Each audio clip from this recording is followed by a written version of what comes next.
Tazama daraja la Jangwani lililoelezwa vizuri na Mheshimiwa Mkuu wa Mkoa. Daraja lile litakuwa na urefu wa mita 390. Ni wastani wa viwanja vinne vya mpira wa miguu urefu wake. Lakini daraja lile litakuwa na upana wa mita 42.8.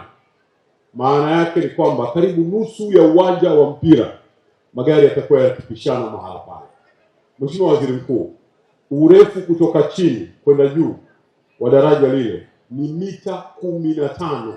Yaani mtu anaposimama juu ya daraja la Jangwani atakuwa ni sawa yuko ghorofa la 3 au la 4 anaangalia chini.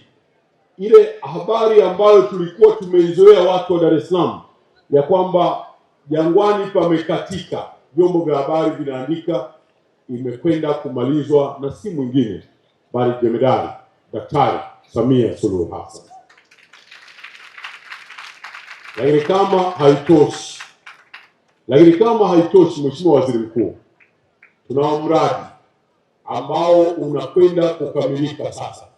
Mradi huo una madaraja mengine 3 yanayokwenda kuondosha changamoto ya mafuriko katika jiji la Dar es Salaam.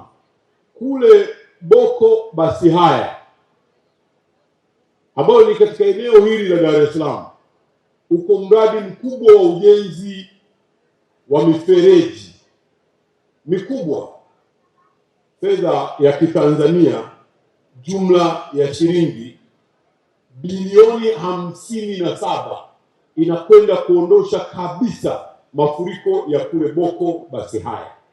Tupo katika hatua ya manunuzi, tutampata mkandarasi hapa karibuni ataianza kazi hiyo.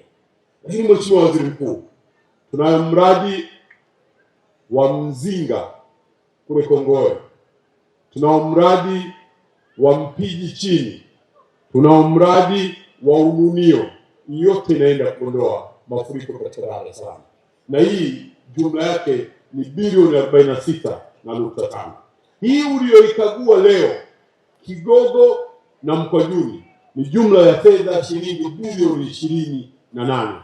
Sasa tumpe nini Daktari Samia Suluhu Hassan kama sio kumwombea dua njema na kumhakikishia ya kwamba sisi wananchi wa Dar es Salaam na Tanzania kwa ujumla tutaendelea kuunga mkono serikali yetu kwa kuchapa kazi. Mheshimiwa Waziri Mkuu, ninafahamu siku ya leo ni Jumapili na kwa uzalendo wako nimejaribu kuwauliza wasaidizi, hivi hii Jumapili ya leo Waziri Mkuu amefanyaje?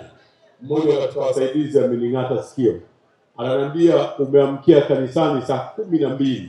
Inaonesha hiyo ni misa ya kwanza. Alafu ulivyomaliza hapo ukasema unashereheka shughuli ya muungano kwa kusikiliza wananchi. Mimi na wenzangu katika serikali, katika utendaji, tunalo kubwa tunalojifunza kutoka kwako, namna ya kumsaidia Rais Daktari Samia Suluhu Hassan. Nikuhakikishie tutafanya kazi muda wote bila ya kuchoka. Tutafanya kazi kwa uadilifu mkubwa kabisa ili kuhakikisha kwamba wananchi wa Tanzania wanaendelea kupata huduma na kutatuliwa changamoto zinazowakabili.